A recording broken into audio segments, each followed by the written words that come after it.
To the world, I'm Lipakshi Khurana, coming up in the next hour.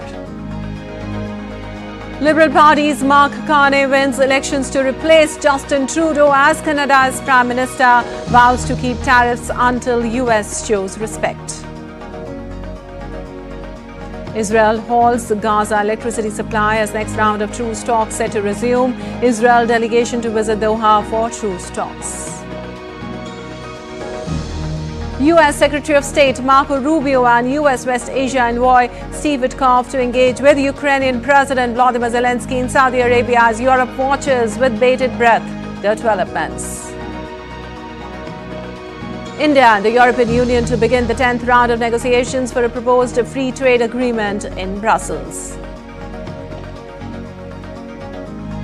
And in sports, men in blue create history. India wins ICC Champions Trophy for a record third time, beats New Zealand by 4 wickets in Dubai.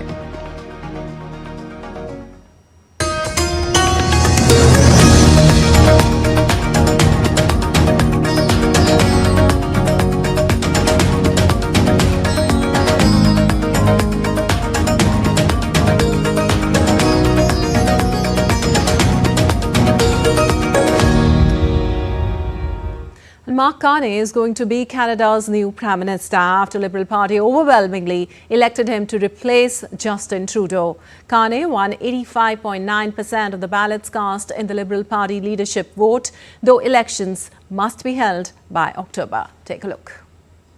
In first place, the next Prime Minister of Canada, Mark Carney, with 131,674 votes, resulting in 29,457 allocated points, representing 85.9%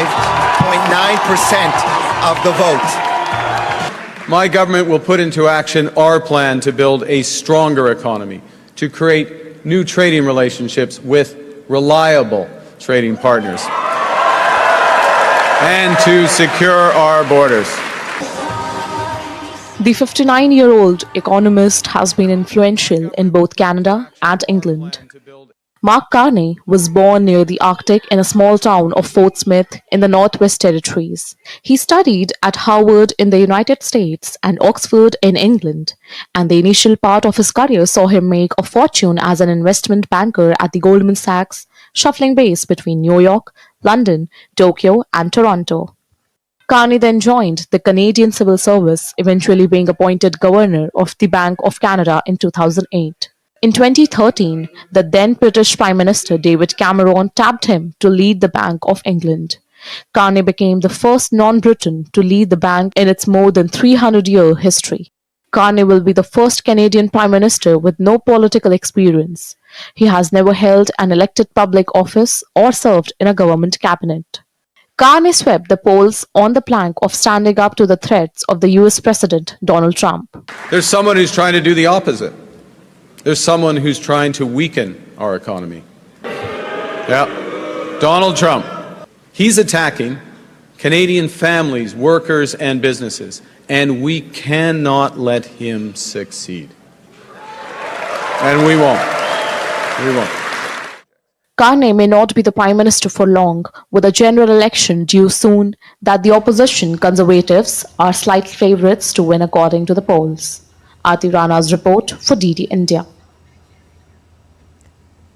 Well, US President Donald Trump on Sunday refused to rule out the possibility that the US economy will head into recession this year and that inflation will rise as his trade tariff policy causes uncertainty and market turbulence. There's more in this report.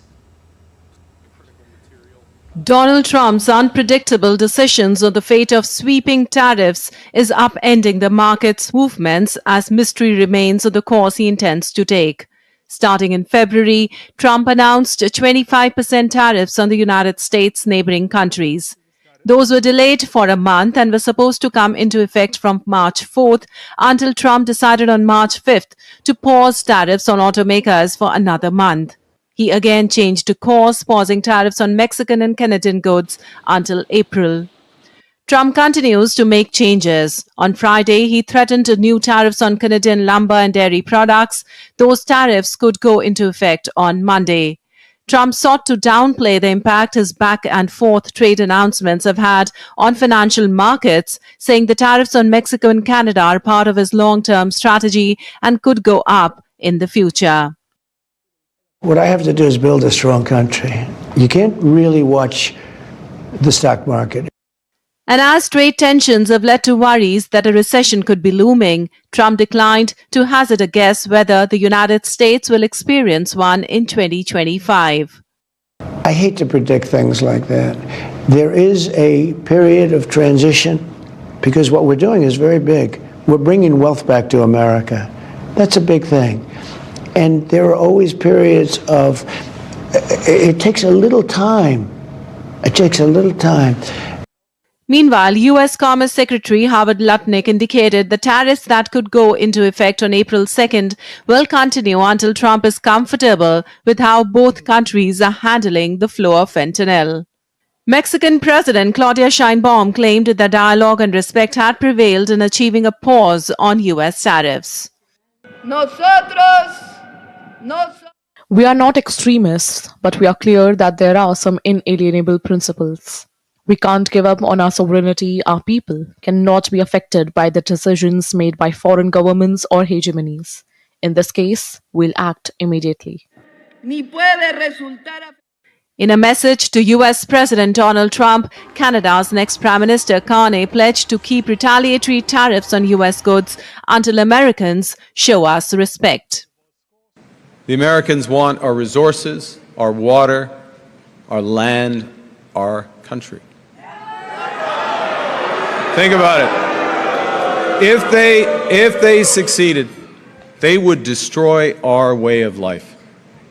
Seesaw tariff announcements have unnerved Wall Street as investors say flip-flopping moves by the Trump administration to roll back levies on trading partners are causing confusion rather than bringing relief. The statements do not assure the investors on the Wall Street and across the globe that the roller coaster ride of the markets is going to end soon. Bureau Report, DD India. Well, the U.S. hostage envoy to Gaza, Adam Boehler, held unprecedented direct talks with Hamas and termed the meeting as very helpful. Boehler said he understood Israel's consternation that the United States had held talks at all with the group, but said he had been seeking to jumpstart the fragile negotiations. He was confident a hostage release deal could be reached within weeks. Last week, U.S. President Donald Trump threatened a further destruction of Gaza if all remaining hostages were not released, issuing what he called a last warning to Hamas leaders. Of the 251 hostages taken by the Hamas terrorists during the October 7th attack, 58 remain in Gaza, including 5 Americans, of which 4 have been confirmed dead.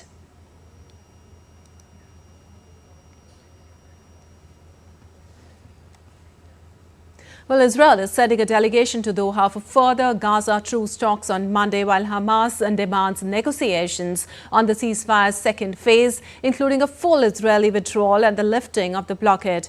Israel seeks to extend the truce until mid-April. Protests in Tel Aviv call for securing hostages. DD India's Mihir Maikuri has more on this.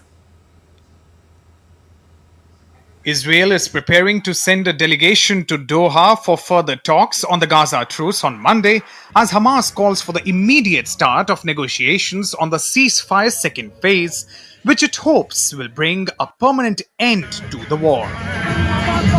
Over the weekend, Hamas representatives met with mediators in Cairo, emphasizing the urgent need for unrestricted humanitarian aid to re-enter Gaza, which has been under siege for months. Hamas's key demands for the second phase of the ceasefire includes a full Israeli withdrawal from Gaza, the lifting of the Israeli blockade, the reconstruction of Palestinian territory, and financial support to rebuild the region. On the other hand, Israel seeks an extension of the truce's first phase until mid-April. The first phase of the truce, which ended on March 1, brought 6 weeks of relative calm, including the exchange of 25 Israeli hostages and 8 bodies for about 1,800 Palestinian prisoners. Meanwhile, in Tel Aviv, thousands of Israeli protesters gathered outside the defense ministry, demanding the government secure a hostage deal with Hamas. The majority of the Israelis are for bringing back the hostages and against starting some military actions back. This is, you can see it in every public poll, and it's very clear. The problem is the government and Mr. Netanyahu. How these talks unfold and lead to an end to the war will be something interesting to watch. Mihir Makri's report for DD India. Well, in an effort to pressure Hamas into releasing hostages, Israel ordered an immediate halt to Gaza's electricity supply on Sunday. Israel's decision comes a week after it blocked all aid supplies to the war-battered territory. Hamas described the electricity cut as blackmail, a term it has also used after Israel blocked the aid.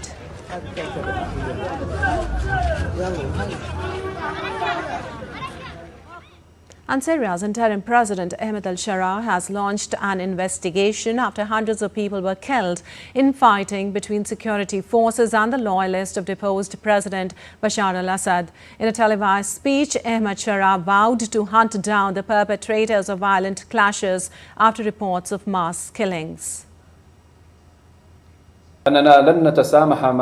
We confirm that we will hold accountable with all firmness and without leniency anyone who was involved in the bloodshed of civilians or harmed our people, or who exceeded the powers of the state or exploited power to achieve his own goals.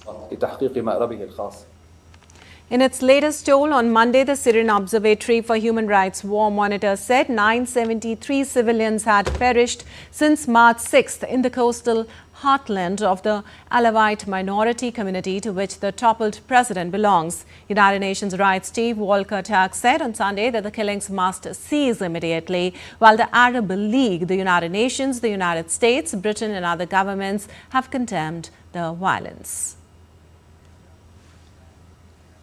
And U.S. officials are planning to use Tuesday's meeting with the Ukrainian delegation in Saudi Arabia and part of to determine whether Ukraine is willing to make material concessions to Russia to end the conflict, according to two U.S. officials. The talks come after last month's disastrous Trump-Zelensky meeting, which erupted into an argument. U.S. officials will be watching closely for signs that Ukraine is serious about improving ties with the Trump administration. One U.S. official warned that Ukraine could not claim to want peace while refusing to compromise on anything, suggesting that its stance on borders would be a key test. Meanwhile, President Trump expressed optimism, telling reporters aboard Air Force One that he believed significant progress would be made during the week.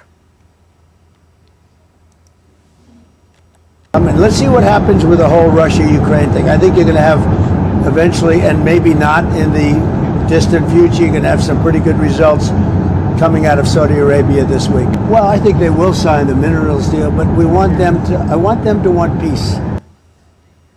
Well, Ukrainian President Volodymyr Zelensky is pushing for renewed peace efforts, expressing hope for progress in bringing peace closer and continuing support ahead of crucial talks with the U.S. In his nightly address from Kyiv, Zelensky vowed to persist in efforts to end the conflict. His remarks come as he prepares to arrive in Saudi Arabia on Monday.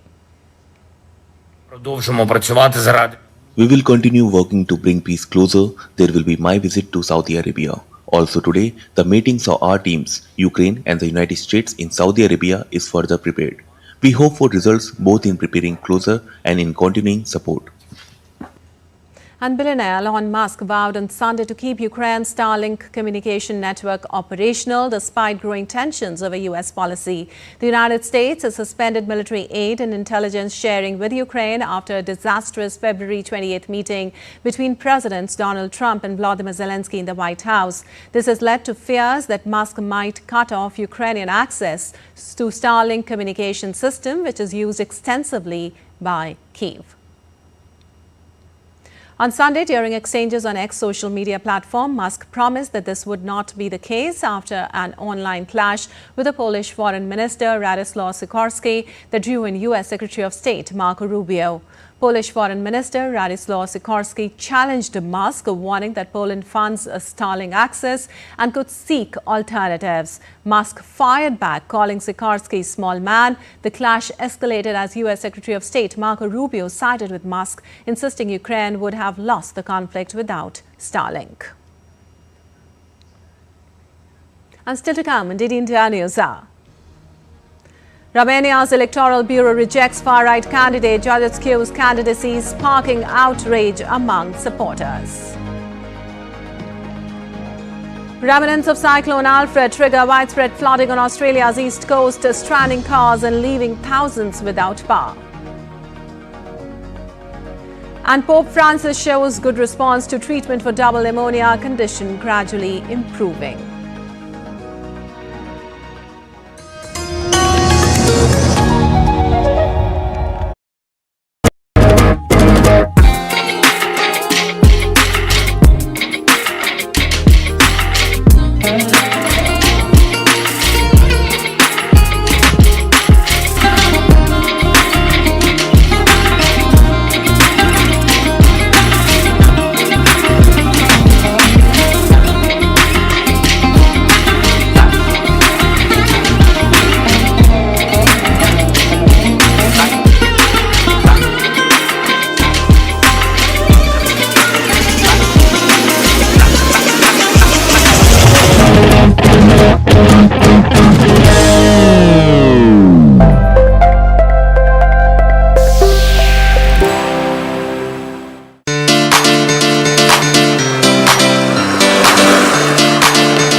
Welcome to India's holiday capital.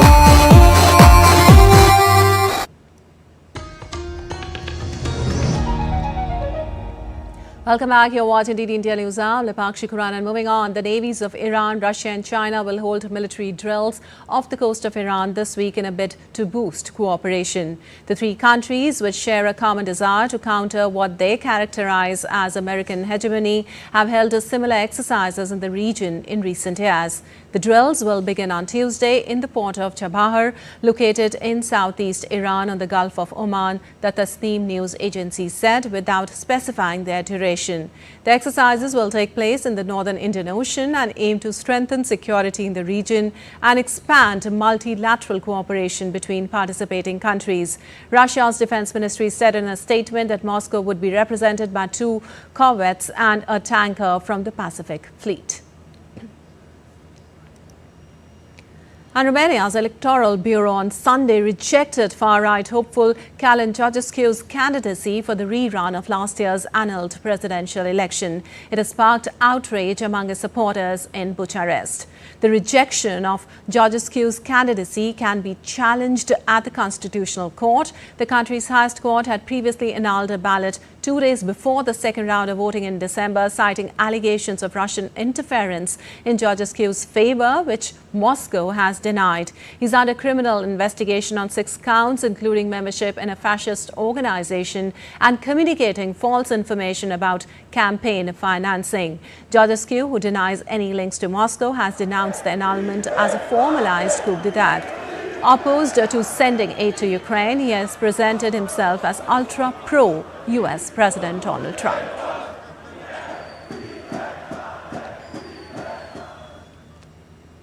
Well, Greenland is holding general elections on March 11th. The sparsely populated island has caught global attention as US President Donald Trump has set his eyes on acquiring the mineral-rich territory from Denmark for economic and strategic purposes. Meanwhile, indigenous identity is seeing a revival and call for independence is getting louder in Greenland. DD India's correspondent Shubhendu Ghosh brings us more on this. We need Greenland for national security and even international security. And I think we're going to get it. One way or the other, we're going to get it. US President Donald Trump's unambiguous interest in Greenland has shaken the status quo in the world's largest island this election season. Some see it as a historic opportunity to push for freedom from Danish influence, while others caution a rashly attained independence may make Greenland more vulnerable to the expansionist ambitions of the American president. Greenlanders vote in the general elections on March 11th. Greenland's parliament is called Inatsisartut. The parliament comprises 31 members and elections are held every 4 years. Greenland is not divided into electoral districts. The whole of Greenland constitutes a single constituencies. A total of 6 parties and 213 candidates are in the fray in these elections. At present, Greenland operates a semi-autonomous territory under the Kingdom of Denmark. Indigenous identity is seeing a revival in Greenland ahead of the elections. All the main parties support independence, but they differ on how and when it could be achieved. The ruling Inuit Ataqatigiit IA party, a left-wing faction headed by Prime Minister Mute Ege, advocates an unhurried approach to Greenland's independence. On the other hand, Greenland's largest opposition party, Nalerak, and its leader, Pelle Broberg, want to see a swift transition to full independence. The idea, the vision of becoming independent and being here in our own house has been a long time coming. It has been going on for many decades. It is nothing new. It has not just happened. I want to make it very clear that in the eyes of the Danish government, Greenland is for the Greenlandic people. It is a very proud people with its own language and culture. It is a people that is their own. And as the chairman of the government of Greenland has stated before, Greenland is not for sale. In addition to the question of independence, the country's relations with Denmark and the US, social services, tourism, as well as its fragile fishing and Danish grants-dependent economy are the main voter concerns. As a country, Greenland would be the 12th largest in the world by area. It is also the least populated region with a population of around 57,000 scattered in a few coastal towns and remote settlements. Almost 80% of Greenland's landmass is covered by the ice sheet. The sparsely populated region is believed to hold billions of tons of untapped rare earth minerals and oil reserves. Greenland's strategic location and resources make it an attractive acquisition for the American president. US already has a military base in northwest of Greenland. The general elections are expected to reveal where and how the Greenlanders see their future. Shubhendu Ghosh's report for DD India. Well, the final candidates list for the oil-rich Central African nation, Gabon, has been announced as the presidential polls are set for April 12th. Gabon's military leader, Brice Oligui Nguema, will be up against three candidates, including a former Prime Minister, Alain Claude Bilie, the most formidable opponent of Oligui. The former Prime Minister spearheaded the military takeover that ended the Bongo family's 55-year rule. Oligui, who announced on March 3rd that he would run for president, had pledged to hand the reins of power back to civilians. But a new electoral code, rubber-stamped by the Transitional Parliament in late January, allowed army officers to stand for election, paving the way for his presidential tilt. And Colombia's National Liberation Army, or ELN, guerrilla group has warned of total war as government forces launch a counter-offensive in the northeast. This comes days after 28 policemen and military officers were released from captivity. In a rare interview, ELN commanders vow to defend their territory against 10,000 government troops. The ELN has waged a 60-year insurgency and become a key player in the global cocaine trade. Recent clashes with the rival group have displaced 56,000 people and left 76 dead. President Gustavo Petro declared a state of emergency, promising to restore control by force if necessary. The ELN claims Petro's total peace plan is turning into total war. And on March 9th, hundreds gathered in Selma, Alabama to commemorate the 60th anniversary of Bloody Sunday, a key event in the American civil rights movements. Participants, including civil rights activists, members of Congress and community leaders, retraced the historic 1965 march across the Edmund Pettus Bridge. This march was pivotal in the fight against racial discrimination in voter registration and led to the passage of the Voting Rights Act of 1965. The act, signed by the then President Lyndon B. Johnson, abolished a literacy test and other discriminatory tactics. Sunday's remembrance included activists from the original march, now in wheelchairs, symbolizing the enduring struggle for voting rights and racial equality.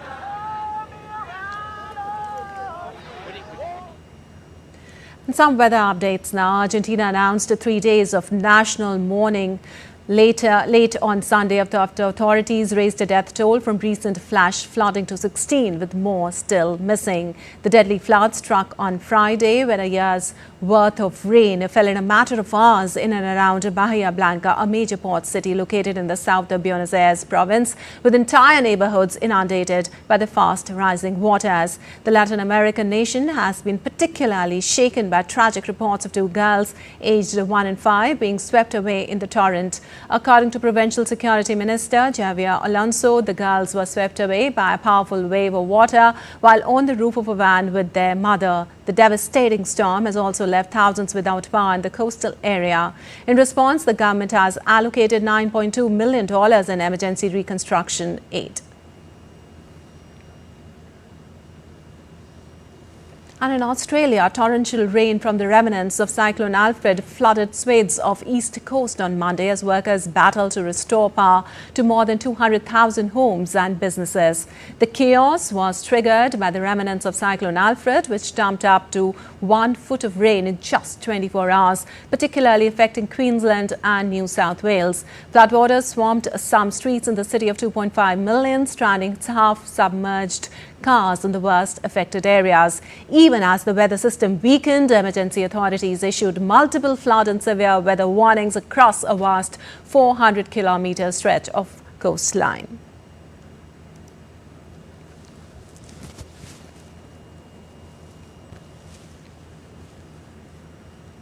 And Nepal may see light snowfall in the high, hilly and mountainous regions of the country soon. The westerly and local winds now have a partial impact on Nepal. According to its Department of Hydrology and Meteorology, the weather will be partly generally cloudy in the hilly regions of the Himalayan nation, though there are chances of light rain with thunder and lightning at a few places as well.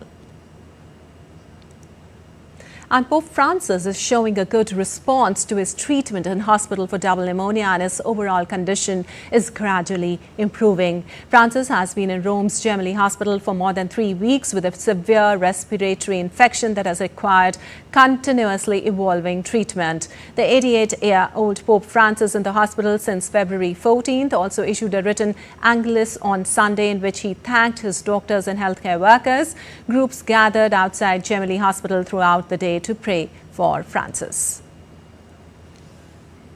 And still to come on DD India News Hour. Indian Parliament's budget session resumes with key bills lined up for discussion and passage. Prime Minister Modi to visit Mauritius on March 11th and 12th to attend National Day celebrations of the country. An Armenian foreign minister to meet India's Jaishankar and deliver lecture at Indian Council of Foreign Affairs.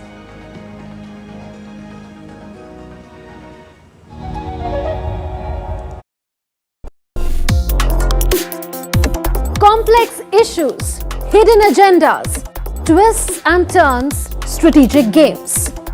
We think all dots are linked. We just need to connect them. Join me every week as I connect the dots to unravel hidden designs in statecraft, mysteries, and decode issues that matter to you. Watch Connecting the Dots with me at these times on DD India.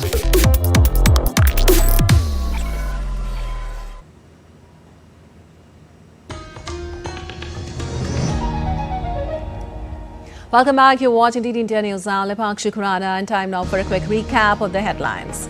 Liberal Party's Mark Carney wins elections to replace Justin Trudeau as Canada's Prime Minister, vows to keep tariffs until US shows respect.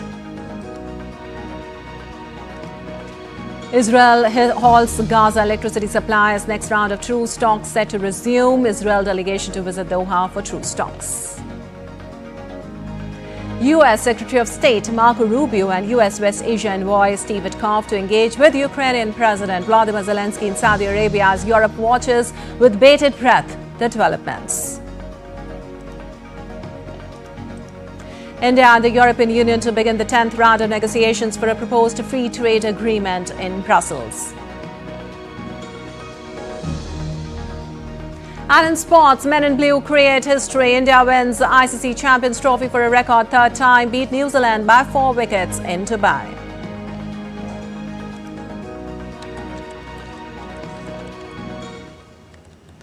Well, on to more details. India and the 27-nation European Union bloc will start the 10th round of negotiations for a proposed free trade agreement in Brussels. The talks are expected to focus on resolving remaining issues so that the agreement can be finalized by the end of this year. The talks in Brussels from March 10 to March 14th come immediately on the heels of top-level engagement between the two sides, with the European Commission's President Ursula von der Leyen and a full college of commissioners visiting India late last month for detailed talks on the entire spectrum of the relationship.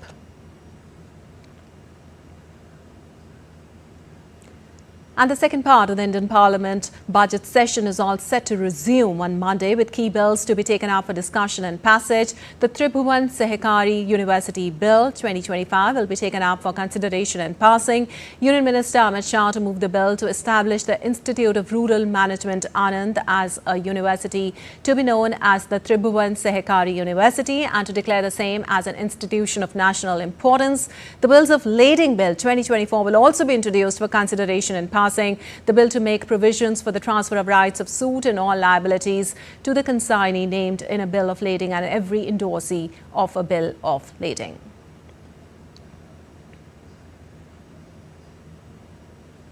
And India's Debyendu Mondal joins us for more on this. Well, Debyendu, what all is expected today as the budget session resumes? Well, good morning, Lipakshi. As the second leg of the budget session is expected to resume from about 11 a.m. this morning, some of the key important issues that perhaps could be taken up for discussion during the second leg of the budget session is, of course, the budgetary allocation and the grants of demands from different ministries that is going to come in. It is quite a long session which begins from the 10th of March till the 4th of April. And, different ministries will come up with their demands for grants and demands from the finance ministry for the allocation of grants and finances for different schemes that these ministries have been running. So, of course, that will be a crucial chunk of this part, or in fact, the second leg of the budget session. But apart from this, Lipakshi, there are several important bills that the government plans to bring in this particular session. And one of the key important bills is, of course, the Work Board Amendment Bill is slated to be, placed in both the houses of Parliament. Remember, the JPC recently cleared the Work Amendment Bill with certain amendments, and this will be put for discussion and debates in the Parliament. And of course, today it is also expected that the Finance Minister Nirmala Sitharaman will present the budget for Manipur in both the houses of Parliament because Manipur was recently put under President's rule after the resignation of its Chief Minister, and it is now being controlled by the central government. So, of course, that is what is expected from today's session of the Parliament. And also, the Amit Shah is going to move. It is expected that Amit Shah is going to move, the Sahakari, bill, which in fact aims to establish an institute of rural management for national importance, and also the fact that President's rule was proclaimed in Manipur, and that has to be assented by both the houses of Parliament, which will also be put up in both the houses. So first, this is what is expected in the lineup of events in both the houses of Parliament today. Lipakshi. Also, Dipendu, can you explain the significance of the Bills of Lading Bill 2024 and how will it impact on whole?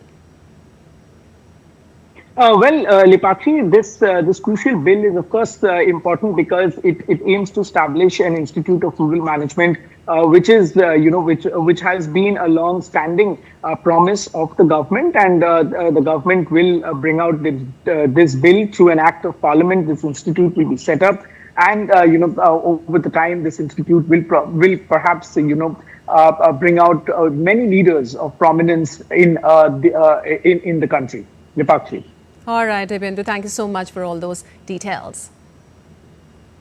And excitement is brewing in Mauritius ahead of the two-day state visit by Prime Minister Narendra Modi, during which he will also be the chief guest for the National Day of Mauritius. The Indian diaspora, which comprises about 70% of Mauritius' population, is preparing to welcome the Prime Minister of India. DD India correspondent Akshay Dongre brings us this report from Port Louis, Mauritius. Listen in. It may appear that where I'm standing right now is a part of an Indian city or town, but you'd be surprised to know that I'm thousands of miles away from the Indian borders. This is the capital of Mauritius, a country, an island nation that has about 70% of people are of Indian descent here, and that is the reason why the Indian heritage, the Indian culture has been preserved over hundreds of years. And in fact, you can see still there are people who cherish their Indian heritage, their Indian lineage and their Indian culture with the Indian delicacies that are served here around the country, the kind of music that is cherished by the people, and the kind of cultural connect that Mauritius has with India.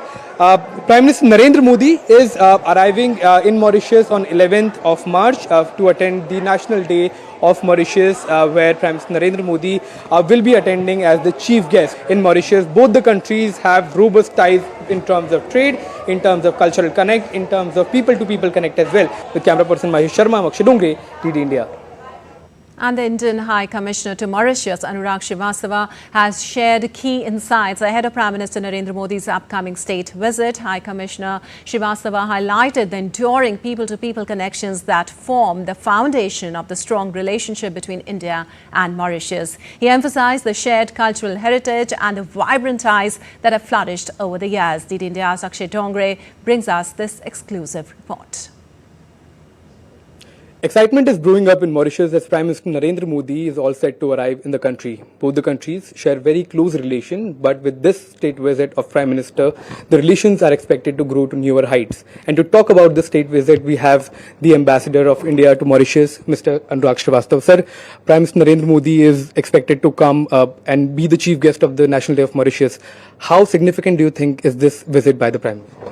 This is a very significant visit. Prime Minister Shri Narendra Modi ji's visit, which is coming up on the 11th and 12th of March, is on the invitation of Prime Minister Dr. Naveen Chandra Ramgoolam, and Prime Minister Modi has been invited to be the chief guest at the National Day celebrations of Mauritius on the 12th of March. The date 12th March is of great significance to both countries. It is, of course, the day when Mauritius became independent. It was also the day when it was declared as a republic.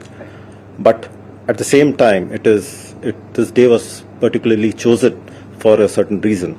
This is the day when Mahatma Gandhi started his Dandi March from Sabarmati Ashram. So it is a day which holds significance to both countries. This visit is very high on symbolism. It is also very high in terms of our substantive outcomes and content, because this is a truly special relationship. Do you think this people-to-people connect is perhaps one of the very rare kind of connect that you see around the world between two countries? Absolutely. This is a truly special relationship, as I said, because it is placed on the bedrock of our strong people-to-people ties. And these shared bonds of history, the shared bonds of culture, heritage and kinship that bind us together is the strength of the relationship. But at the same time, I must add that this relationship has evolved into a modern partnership which is very multifaceted. So Mauritius is our partner in terms of our interests in the Indian Ocean region. It is a maritime security partner. We have a development partnership relationship with Mauritius. Indian High Commissioner to Mauritius, Mr. Anurag Srivastava, telling us about all the preparations that are going on and the excitement that is brewing up in this island nation for the arrival of Prime Minister Narendra Modi. With camera person Ajit Kumar, Amakshi Dungre, DD India. An excitement has gripped women from the Indian community in Mauritius as they prepare a special dance performance for a ceremony which will be attended by Prime Minister Narendra Modi in the country. DD India's correspondent Akshay Dongre brings us this report. We are in Mauritius right now, and despite being thousands of miles away geographically, India and Mauritius are as close culturally and traditionally as two nations can be together. We have a group of dancers here who will be performing for Prime Minister Narendra Modi when he comes here. So first of all, I'll begin with you. Ma'am, what are the preparations? We are all very excited and happy for the Honorable Prime Minister of India visit in Mauritius. Right. And also, we are going to perform a welcome song on his honor and a folk dance. And we all are very happy and glad to perform in front of the Prime Minister of India. What are the things do you think that bind India and Mauritius culturally together? Mauritius is considered to be a small India. So here, just like India, we celebrate Holi, Diwali, Mahashivratri. Right. So we are very happy to welcome Modi ji here. And we are also doing classical dance Kathak, which is also part of India. So you can see it's a bundle of cultures. So the relation is really very strong for India and Mauritius, because as my friend just said, the culture, the festivals, everything is just same. Right. The little India here, all the cultures, the people, we are all together. So that togetherness that we have in Mauritius, it's the same in India. This is a special movement and a special guest is coming, and that's why these kind of special performances are being practiced by the people of Mauritius. With camera person Mahesh Sharma, Amakshi Dongre, DD India.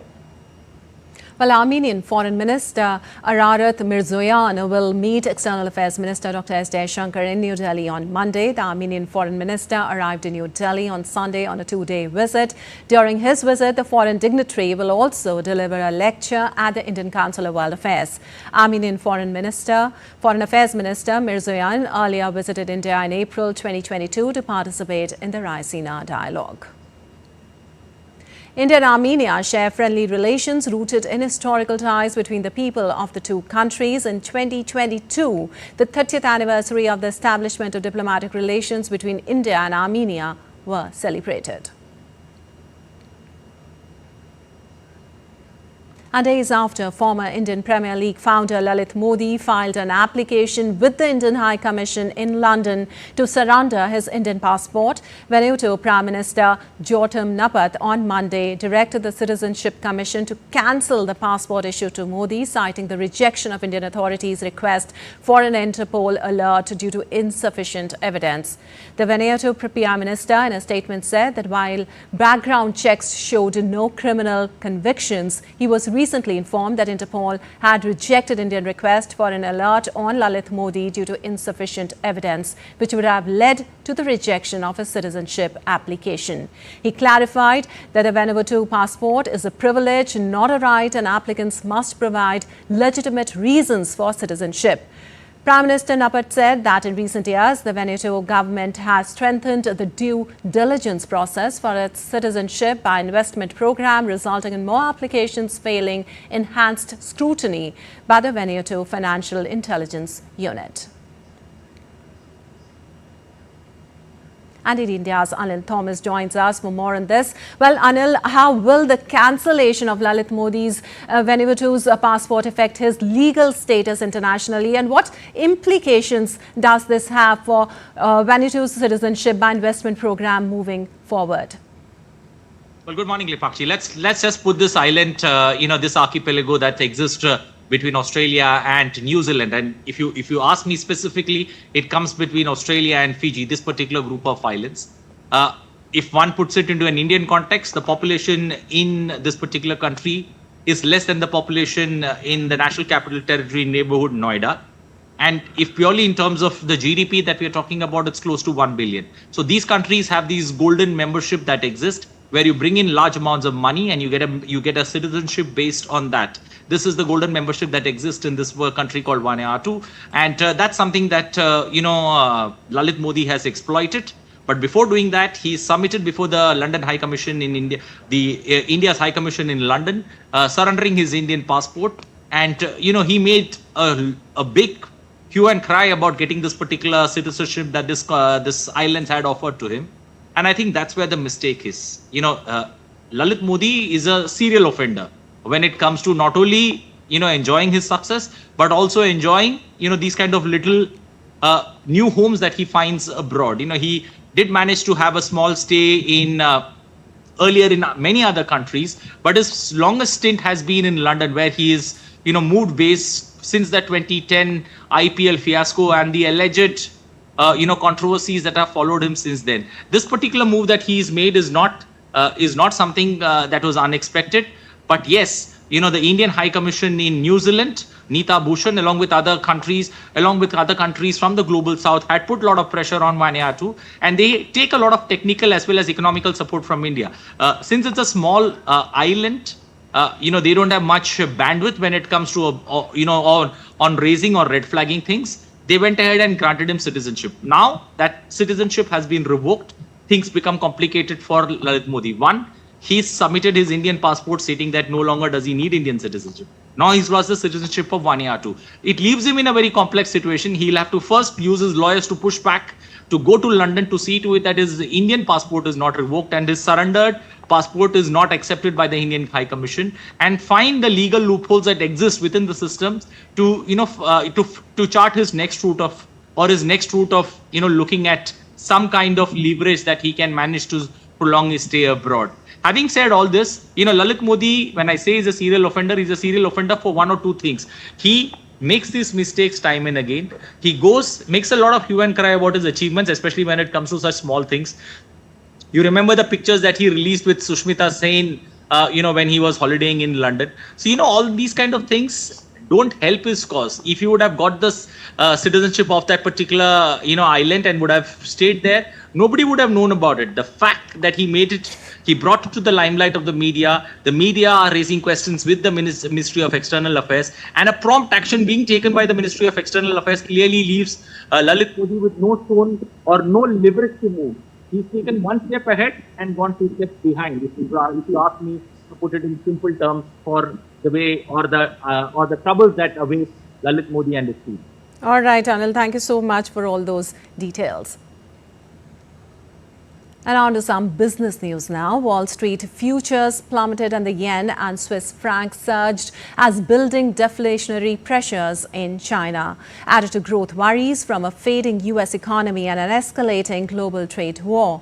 Whereas Asian markets were mixed on Monday, with Hong Kong and Shanghai stocks tumbling after Chinese consumer price data revealed a return to deflation.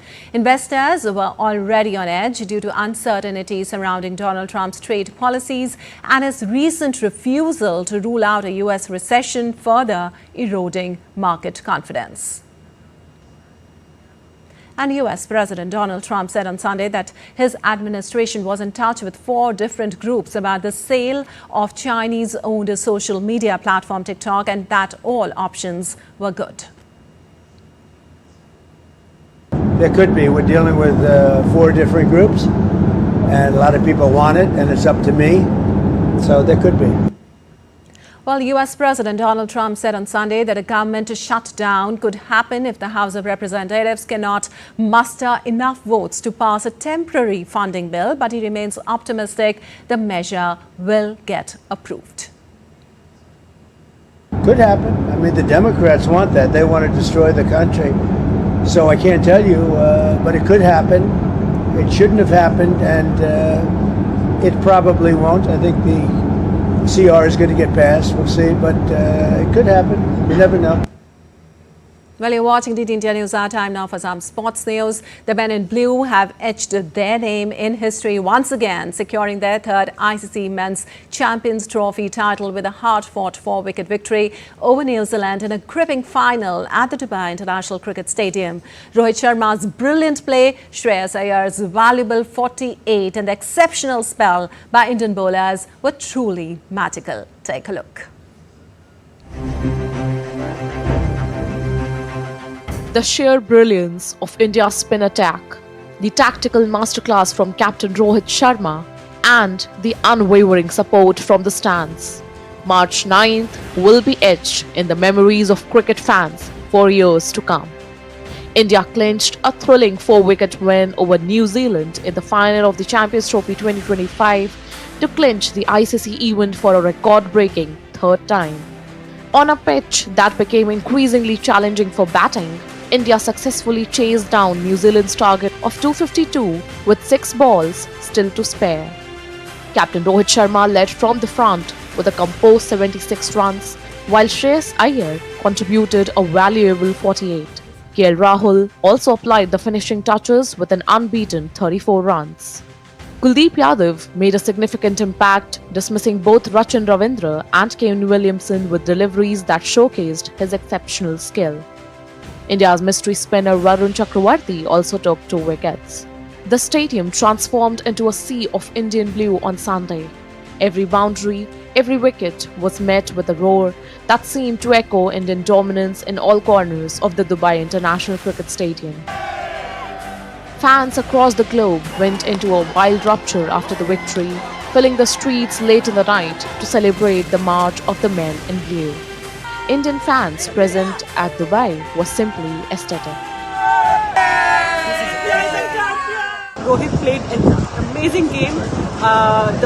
Especially KL Rahul in the end, he batted so well.